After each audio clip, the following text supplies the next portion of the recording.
Hello बच्चों, आप लोग कैसे हैं।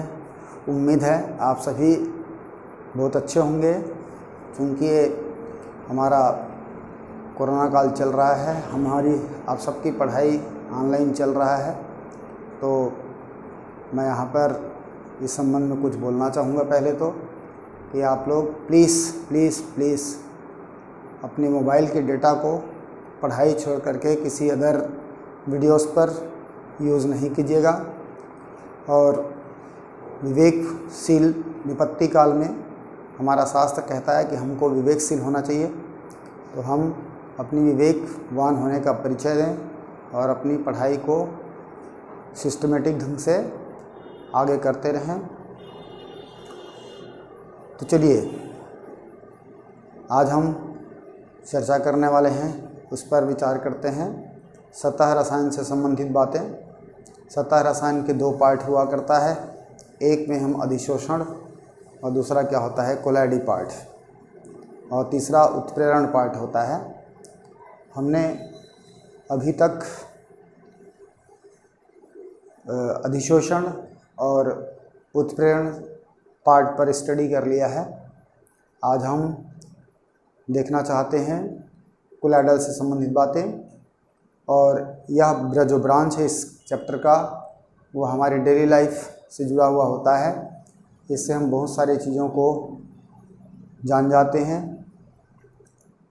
साबुन से गंदगी पृथक क्यों होती है, कटने पर फिटकरी रगड़ने से ब्लड का निकलना बंद हो जाता है। इस तरह से हमारे दैनिक जीवन से जुड़ी हुई बहुत सारी घटनाओं का उत्तर हमारा इस पार्ट की यह सेक्शन देने में समर्थ होता है।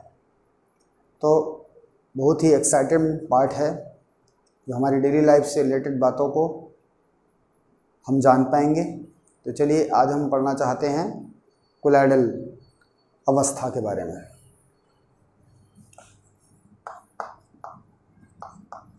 कोलाइडी अवस्था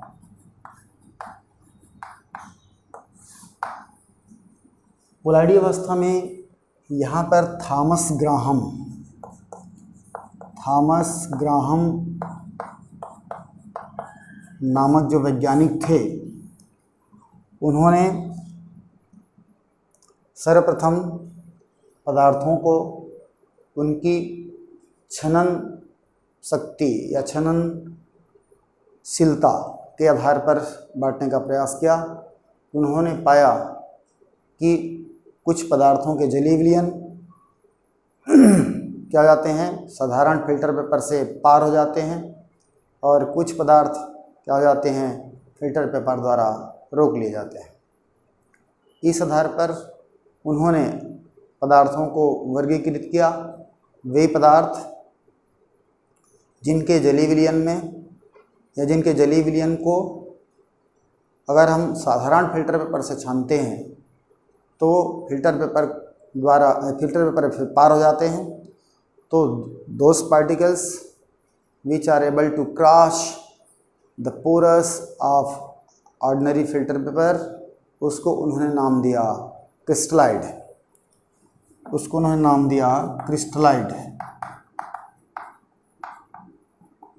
क्रिस्टलाइड नाम दिया।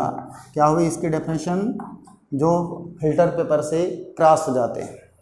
जैसे कि इसके उदाहरण के रूप में हम देखें नमक के विलयन में नमक या इस विलयन को अगर हम छानते हैं तब हम पाते हैं कि छना हुआ जो विलयन मिलता है वह भी नमकीन होता है, जो इस बात को प्रूव करता है कि इस फिल्टर पेपर के छेद से नमक के पार्टिकल क्रॉस हो जाते हैं, और इसलिए वो क्रिस्टलाइड्स पदार्थ के एग्जाम्पल होंगे। दूसरा, शुगर की सॉल्यूशन भी क्या होती, छानी नहीं जा सकती, साधारण फिल्टर पेपर से छानी नहीं जा सकती।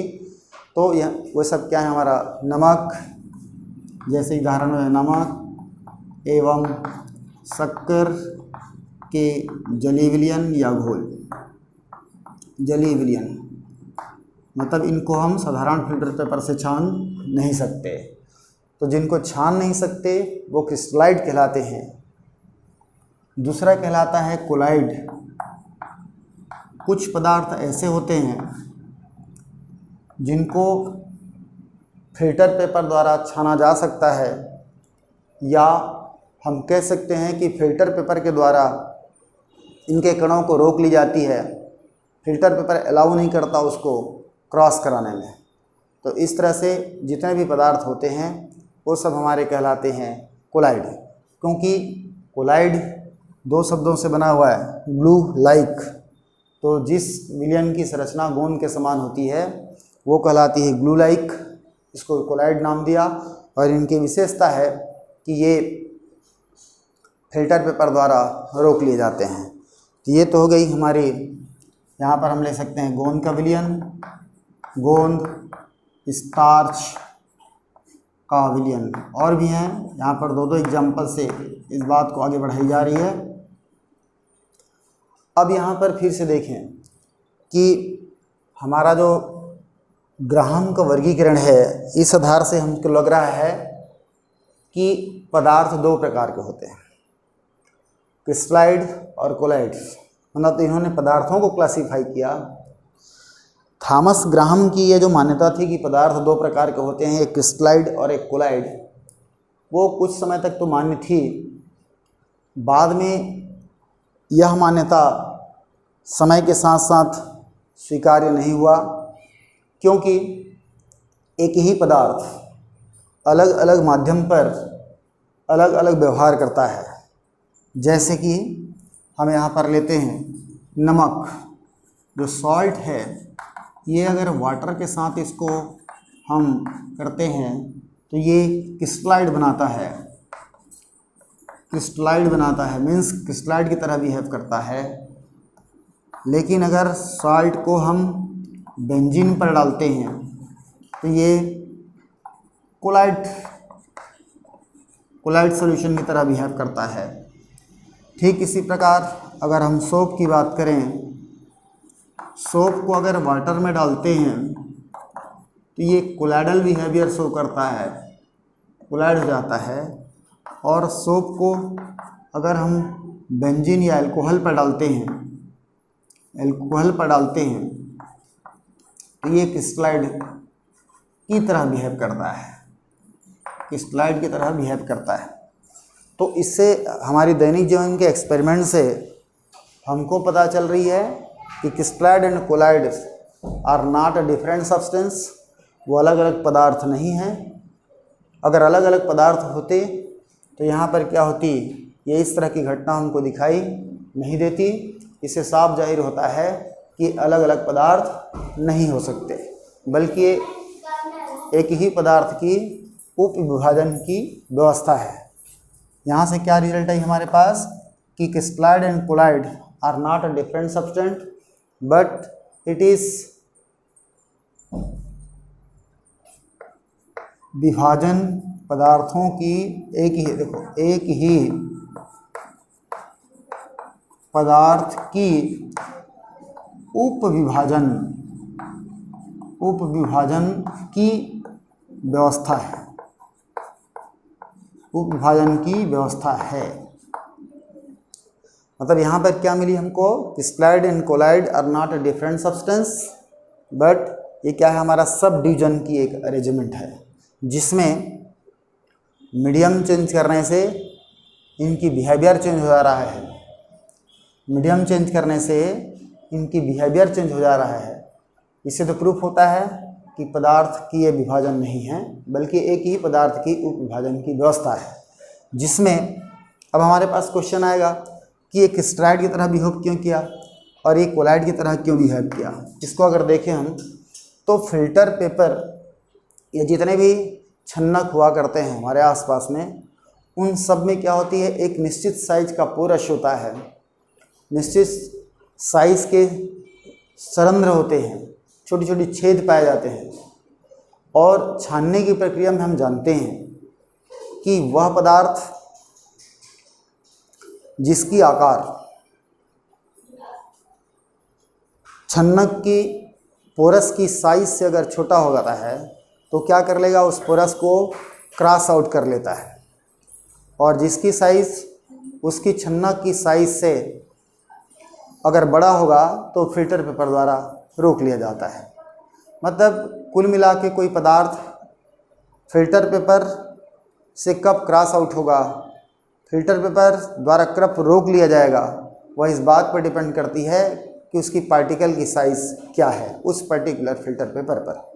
अगर उस पार्टिकल की साइज़ फिल्टर पेपर की पोरस की साइज़ से या पोरेसिटी से अगर छोटा होगा तो क्रॉस आउट हो जाएगा, और यदि उसकी साइज़ फिल्टर पेपर की पोरेसिटी से अगर बड़ी होगी तो उसके द्वारा रोक लिया जाएगा, और जो क्रॉस होगी वो क्रिस्टलाइड और जो रोक ली जाएगी वो कोलाइड हो जाएगा। तो यहाँ पर देखो सॉल्ट को जब वाटर में डिज़ोल्व करते हैं ये क्रिस्टलाइड की तरह बिहेव करता है। इट मीन्स इस मीडियम में सॉल्ट के पार्टिकल इस साइज़ के होते हैं कि फिल्टर पेपर की पोरेसिटी की तुलना में छोटा होता है, और इसलिए क्या हो जाते हैं वो उसको क्रॉस आउट कर लेते हैं।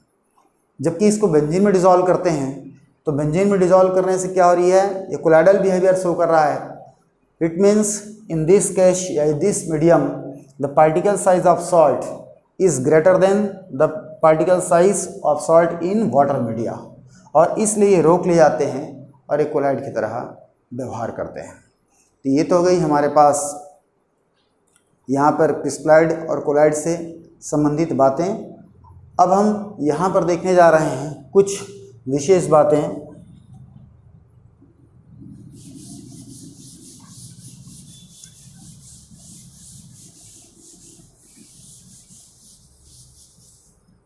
कोलाइडी विलयन एक माध्यमिक अवस्था है। यहाँ पर क्वेश्चन आता है कोलाइडी विलयन या कोलाइडल स्टेट अवस्था एक माध्यमिक अवस्था है। माध्यमिक अवस्था, माध्यमिक का मतलब होता है बीच का। तो यहाँ पर हम 3 एग्जाम्पल लेते हैं,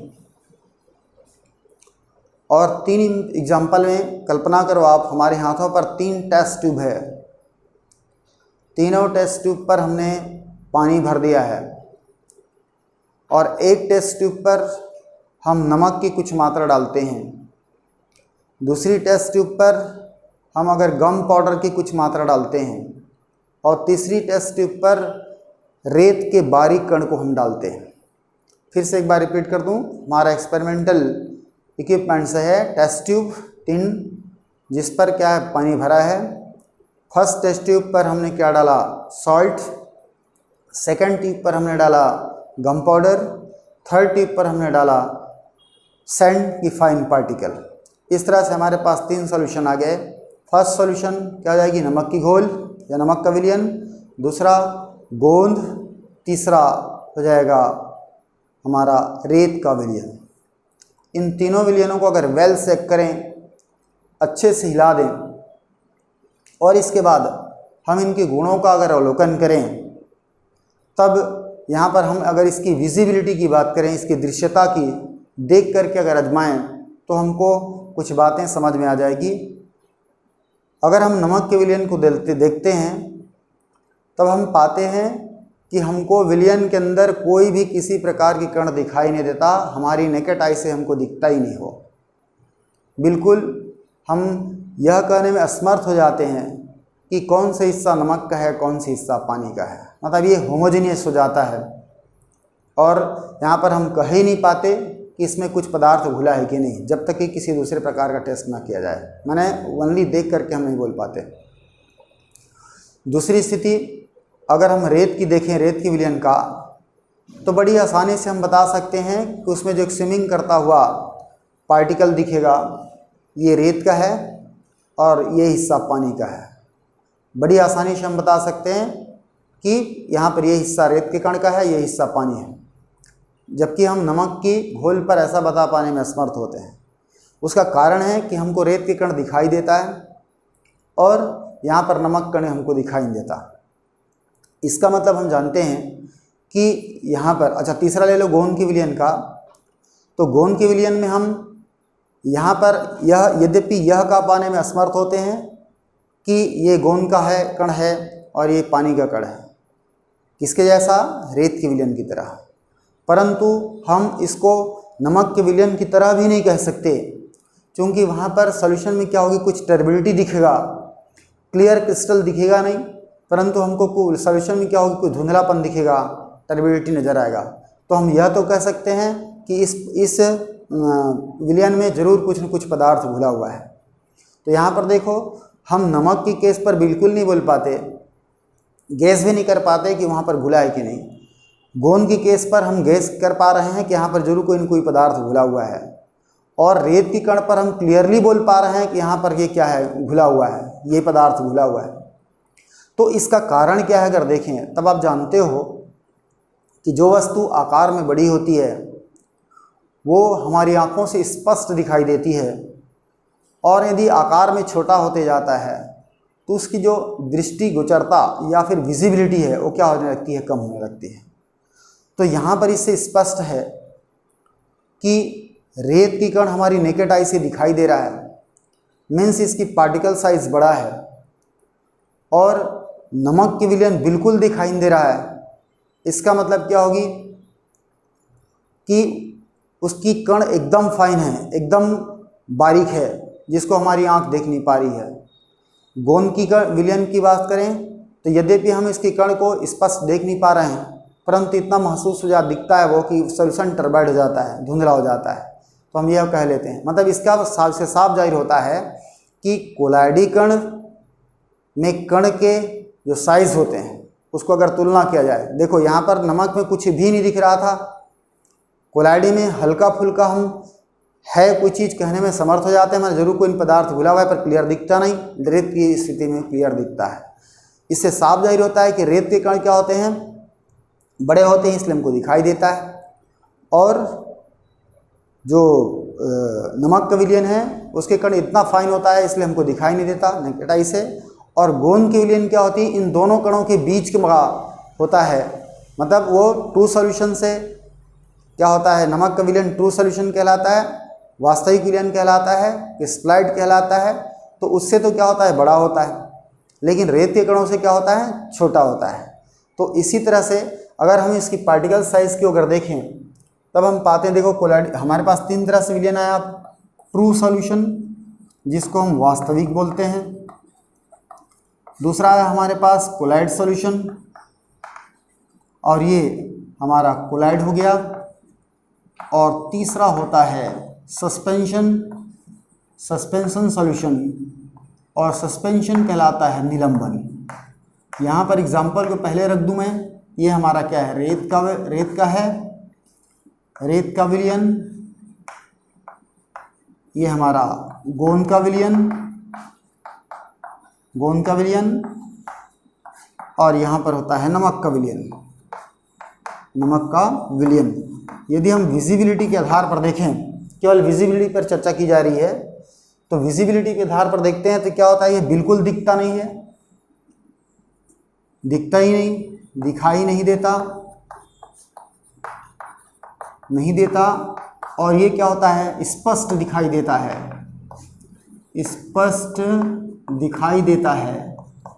और यहाँ पर क्या होती है, स्पष्ट दिखाई नहीं देता परंतु दिखता है। ये हमारी तीन स्थिति आ गई। जब इसकी पार्टिकल साइज को देखा गया तब यहाँ पर पाया गया कि जो ट्रू पार्टिकल्स के होते हैं साइज, वो होते हैं 10⁹ मीटर से कम होते हैं, 10⁹ मीटर से कम होते हैं, और इसकी होती है 10⁻⁻6 से 10⁻⁹ मीटर के बीच का जो साइज़ होता है वो कोलाइड कहलाता है। और इसके बाद ये 10⁻⁻6 से क्या होते हैं, छोटे होते हैं। तो कणों की साइज़ देखा गया।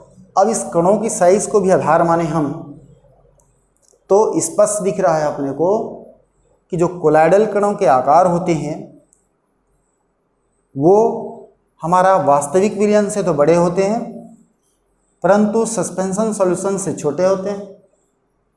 और इसलिए ये जो कण का साइज़ है इसको हम मान सकते हैं 1 to 1000 नैनोमीटर भी मान सकते हैं, नैनोमीटर में साइज़ में। तो यहाँ पर क्या हो जाएगी, इसकी जो पार्टिकल साइज है lies between this two solution, so we can say colloidal solution या colloidal state is a intermediate state. यहाँ पर इसकी कोलाइडी विलयन की पार्टिकल साइज वास्तविक विलयन और सस्पेंशन विलयन के बीच में है, इसलिए हम कह सकते हैं कि कोलाइडी विलयन एक माध्यमिक अवस्था है, माध्यमिक अवस्था है। तो यहाँ पर हम इस तरह से एक्सप्लेन कर सकते हैं। अब हम देखते हैं इन तीनों ही प्रकार के विलयनों में अंतर देखते हैं। तीनों प्रकार के विलयनों में अंतर देखते हैं।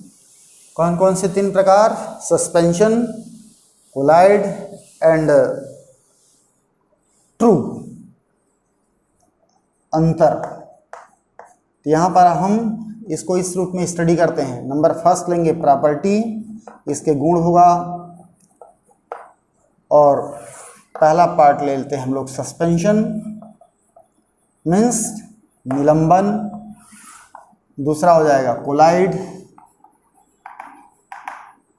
और तीसरा हमारा हो जाएगा ट्रू। ये तीन सॉल्यूशन को हम डिफरेंस के रूप में देखते हैं। सबसे पहले प्रॉपर्टी में हम स्टडी करते हैं पार्टिकल साइज। पार्टिकल साइज मतलब कणों के आकार के आधार पर। तब हमने देखा कि सस्पेंशन पार्टिकल जो होता है वह 10⁻⁻⁶ से क्या होता है, बड़ा होता है, -6 से बड़ा होता है, ग्रेटर देन 10⁻⁻⁶,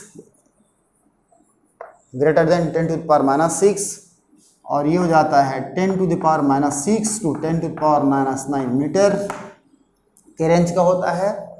और ट्रू सॉल्यूशन हमने देखा कि ये 10⁻⁻⁹ मीटर। यहाँ पर ध्यान रखिएगा, पार्टिकल साइज में हमने क्या देखा, कणों के आकार में greater than 10⁻⁻⁶ metre, 10⁻⁻⁶ metre to 10⁻⁹ metre, और ये क्या जाएगी लेस देन 10⁻⁻⁹ मीटर। दूसरा हम इसकी देखते हैं फिल्ट्रेबिलिटी को। फिल्ट्रेबिलिटी या छननशीलता बोलते हैं, छननशीलता जो आपको आसान लगे, इसको बोलते हैं फिल्ट्रेबिलिटी। फिल्ट्रेबिलिटी में यहाँ पर दो क्लास है। नंबर फर्स्ट लेते हैं हम ऑर्डिनरी फिल्टर पेपर से, साधारण फिल्टर पेपर से। पहला लेते हैं साधारण मेथड से, या साधारण फिल्टर पेपर भी ले सकते हो आप। साधारण फिल्टर पेपर से, और दूसरा देखेंगे अल्ट्रा फिल्ट्रेशन मेथड से या जंतु झिल्ली से। अल्ट्रा फिल्ट्रेशन मेथड से। तब साधारण फिल्टर पेपर से हम देखते हैं इसको छानना संभव है, छाना जा सकता है। कोलाइडी विलयन को संभव नहीं, इसको छाना नहीं जा सकता, और ट्रू सॉल्यूशन को भी छाना नहीं जा सकता, संभव नहीं। Possible, not possible, not possible. दूसरी अगर अल्ट्रा फिल्ट्रेशन मेथड से देखें तो अल्ट्रा फिल्ट्रेशन मेथड में सस्पेंशन ये क्या होता है, संभव है, और यहाँ पर ये क्या होती है, अपकेंद्रण विधि से संभव है। अभिकेंद्रण विधि से संभव, और तीसरा ये क्या होती है, संभव नहीं। देख लो यहाँ पर एक क्वेश्चन बन जाती है, इन तीनों ही प्रकार के विलयनों में ऐसी कौन सी विलयन है जिसको छानी नहीं जा सकती किसी भी मेथड से। तब हमारे पास आंसर क्या आएगा, ट्रू सॉल्यूशन। अगला हम देखना चाहते हैं थर्ड पॉइंट के रूप में अगर देखें हम सेटिंग या गुरुत्वीय बल का प्रभाव। Setting of particle, setting of particle या गुरुत्व बल का प्रभाव, गुरुत्व बल का प्रभाव। तो गुरुत्व बल के प्रभाव में हम पाते हैं ये क्या हो जाती है, नीचे बैठ जाता है, बैठ जाता है, और यहाँ पर क्या होती है, ये भी गुरुत्व के प्रभाव में क्या होती है, धीरे से बैठता है, स्लोली स्लोली बैठता है, और ये नहीं बैठता, नहीं बैठता, नीचे नहीं बैठता है। ये हो जाएगा हमारे पास गुरुत्व बल की प्रभाव में। या हम चाहें तो यहाँ पर इसको ऐसा ले सकते हैं, इसको छोटा कर ये वाला पॉइंट यहाँ डाल सकते हैं, ये हो जाएगा हमारा संभव छाना जा सकता है, अल्ट्राफिल्ट्रेशन मेथड से इसको लिखते हैं हम लोग। गुरुत्व के या सेंट्रीफ्यूगल मेथड से बैठ जाता है, बैठ जाता है। अगला हम इसकी पॉइंट, अगले पॉइंट की ओर जाते हैं। अगर हम अपीयरेंस की बात करें, पारदर्शिता, पारदर्शिता या अपीयरेंस, तब आप पाते हैं ये क्या होते हैं, अपारदर्शी, अपारदर्शी होते हैं। ये क्या होते हैं, अल्प पारदर्शी, अल्प पारदर्शी होते हैं। और ये क्या होता है, पारदर्शी। यहां पर याद रखिएगा इन तीनों में, विलयनों में अपारदर्शी एक ही है जो क्या है, हमारा सस्पेंशन है। नेक्स्ट पॉइंट के रूप में अगर देखें हम, यहाँ पर टिंडल इफेक्ट, टिंडल इफेक्ट आगे डिटेल में पढ़ेंगे हम अगले वीडियो में। टिंडल प्रभाव मतलब स्कैटरिंग ऑफ लाइट से रिलेटेड है। ये क्या करता है, शो करता है, दिखाता है, दिखाता है, ये भी दिखाता है, और मैं यार दिखा भी सकता है और नहीं भी दिखा सकता है, दिखा भी सकता है और नहीं भी दिखा सकता है। May or may not, may or may not हो जाएगा। उसके बाद में अगर हम देखें डिफ्यूजन की स्थिति में, देखें डिफ्यूजन विसरणशीलता, विसरणशीलता, विसरणशीलता में सबसे ज़्यादा विसरणशील होता है ये, सब अधिक, सबसे अधिक, बहुत कम, कम ये जाएगा, या कम अधिक, बहुत अधिक लिख सकते हैं, कम अधिक, बहुत अधिक, बहुत, ये हो गया हमारा विसरणशीलता। और आगे की पॉइंट में अगर देखें हम, यहाँ पर ब्राउनियन गति, ब्राउनियन गति का मतलब होता है कणों का टेढ़ा मेढ़ा गति करना। तो चूंकि इनकी पार्टिकल साइज बड़े होते हैं, इस पर ग्रेविटेशनल फोर्स ज़्यादा पावरफुल होता है, इसलिए इसके कण क्या हो जाते हैं, तुरंत नीचे बढ़ जाते हैं। इसलिए क्या होगी, नहीं दिखाता, और यहाँ क्या दिखाता है, और ये हो जाएगा may or may not, may or may not हो जाएगा। और अगली स्थिति इसकी हो जाएगी नेचर या प्रकृति पर देखें हम लोग, तो ये क्या होता है हमारा हेट्रोजीनियस, मीन्स विषमांगी होता है, विषमांगी, और ये भी होता है हमारा विषमांगी, और ये क्या होता है समांगी। इस तरह से हम इन तीनों में अंतर देख सकते हैं। एक बार फिर से देखते हैं तीनों में बेसिक अंतर क्या है। Particle size greater than 10⁻⁻6 metre, lies between 10⁻⁻6 to 10⁻⁻9 metre and less than 10⁻9 metre. Filterability अगर देखें हमने, साधारण फिल्टर पेपर से, ऑर्डिनरी फिल्टर पेपर से ये संभव है। इसको छाना नहीं जा सकता, इसको भी छाना नहीं जा सकता। अल्ट्रा फिल्ट्रेशन मेथड से इसको छाना जा सकता है, इसको भी छाना जा सकता है, इसको छाना नहीं जा सकता। फिर हम देखते हैं सेटिंग ऑफ पार्टिकल गुरुत्व बल के आधार पर। तो चूंकि इसके आकार बड़े होते हैं इसलिए क्या होते हैं, सेट डाउन हो जाते हैं, और ये इनको क्या होना पड़ेगा, थोड़ी देर तक के सेट छोड़ना पड़ेगा कुछ दिन, या सेंट्रीफ्यूगल मेथड से इसको बैठ जाते हैं और ये बिल्कुल नहीं बढ़ते। पारदर्शिता की बात करें, मीन्स अपारदर्शी या पारदर्शी होगा, तो यहाँ पर ये क्या होता है, अपारदर्शी होता है, हम आर पार देख नहीं सकते। एल पारदर्शी होते हैं और ये पारदर्शी होते हैं, पारदर्शी होते हैं। फिर है टिंडल इफेक्ट। टिंडल इफेक्ट मतलब है स्कैटरिंग ऑफ लाइट। यहाँ पर जब भी किसी विलयन पर अगर हम कोई लाइट बीम डालते हैं तो प्रकाश की पथ अगर दिखाई देता है तो क्या होगी, अगर वहाँ पर जो विलयन में जो कण है अगर अपनी आपतित प्रकाश को अगर स्कैटर करता है, प्रकर्णित करता है, तो उसके पथ दिखाई देने लगता है। तो यहाँ पर जो सस्पेंशन पार्टिकल होते हैं वो साइज़ में बड़े होते हैं, इससे क्या होते हैं, वो स्कैटरिंग नहीं कर पाते।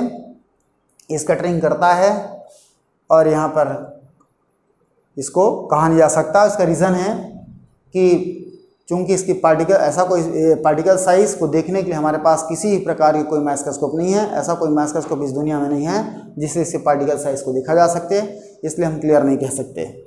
विसरणशीलता यहाँ पर सबसे कम होता है, तुरंत बढ़ जाता है, और ये क्या होती है, अधिक, और ये क्या होती है, बहुत अधिक होता है। ब्राउनिन गति, जिगजैग मोशन बिल्कुल नहीं करता, करता है, और यहाँ पर भी मेयार नॉट, क्योंकि देखा नहीं जा सकता इसलिए कह पाना मुश्किल है। प्रकृति विषमांगी होता है, विषमांगी होता है, और ये क्षमांगी होता है। इस तरह से हमारे पास कोलाइडी विलयन के ये प्रकार हो गए, और इस आधार पर हम तैयारी करें। तो चलिए आज की वीडियो में इतना ही।